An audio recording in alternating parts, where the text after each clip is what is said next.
Shalom Bapak Ibu dan Jemaat yang dikasihi Tuhan Yesus. Kiranya damai sejahtera Kristus beserta kita semua.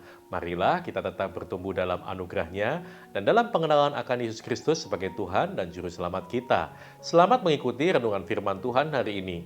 Tuhan Yesus memberkati. Renungan hari ini Kamis 9 Juni 2022 dengan judul Kerinduan kepada Allah.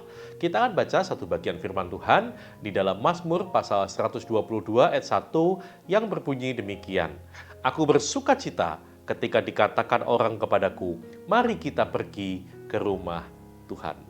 Bapak, Ibu, dan saudara sekalian, Daud adalah salah satu tokoh Alkitab yang memberikan teladan yang baik dalam hal beribadah kepada Tuhan. Kerinduan hatinya untuk selalu dekat dengan Tuhan dan tinggal di dalam bait-Nya yang kudus sungguh teramat besar. Daud mengatakan, jiwaku hancur karena merindukan pelataran-pelataran Tuhan. Dan begitu ada ajakan, mari kita pergi ke rumah Tuhan, ia pun meresponnya dengan penuh sukacita. Karena bagi Daud, lebih baik 1 hari di pelataranmu daripada 1000 hari di tempat lain. Lebih baik berdiri di ambang pintu rumah Allahku daripada diam di kemah-kemah orang fasik. Bagaimana dengan saudara dan saya? Adakah kita memiliki kerinduan yang sama dalam hal beribadah kepada Tuhan?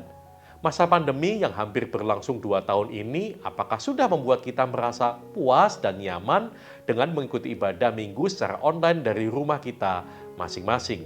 Apakah kita sudah kehilangan rasa sukacita saat beribadah kepada Tuhan di gereja, atau hal itu sekarang kita anggap sebagai beban? Ibadah online adalah sebuah alternatif solusi ketika dunia kita masih dilanda pandemi. Tetapi dengan seiring kita mulai bisa beraktivitas di luar rumah, tentu ibadah secara onsite di gereja harus menjadi prioritas kita. Mengapa demikian? Ibadah kepada Tuhan sungguh teramat penting karena mengandung janji yang luar biasa. Tuhan menyediakan berkat-Nya bagi setiap orang yang sungguh-sungguh rindu datang kepadanya. Tetapi kamu harus beribadah kepada Tuhan Allahmu, maka Ia akan memberkati roti makananmu dan air minumanmu, dan aku akan menjauhkan penyakit dari tengah-tengahmu. Tidak akan ada negerimu perempuan yang keguguran atau mandul. Demikian janji firman Tuhan di dalam Keluaran 23 ayat 25 sampai 26. Bahkan ditutup dengan sebuah kalimat, aku akan mengenapkan tahun umurmu. Bapak, Ibu, dan saudara sekalian, Rasul Paulus pun memberikan nasihat kepada Timotius tentang pentingnya melatih diri dalam hal beribadah. Dikatakan, latihlah dirimu beribadah. Latihan badani terbatas gunanya, tetapi ibadah itu berguna dalam segala hal. Karena mengandung janji, baik untuk hidup ini maupun untuk hidup yang akan datang.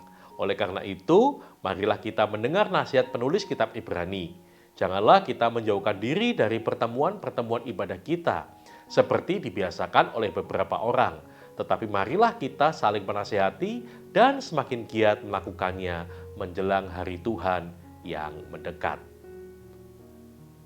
Kerinduan untuk hadir beribadah secara langsung bersama dengan saudara seiman merupakan salah satu bukti bahwa ibadah yang kita lakukan bukan hanya sebatas rutinitas, seperti yang dilakukan bangsa Israel yang ditegur oleh Tuhan Yesus.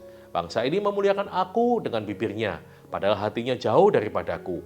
Percuma mereka beribadah kepadaku, sedangkan ajaran yang mereka ajarkan ialah perintah manusia. Yuk kita kembali beribadah secara onsite di gereja. Karena itulah waktunya kita bisa berjumpa dengan firman-Nya, tetapi juga menjadi berkat bagi sesama kita. Amin.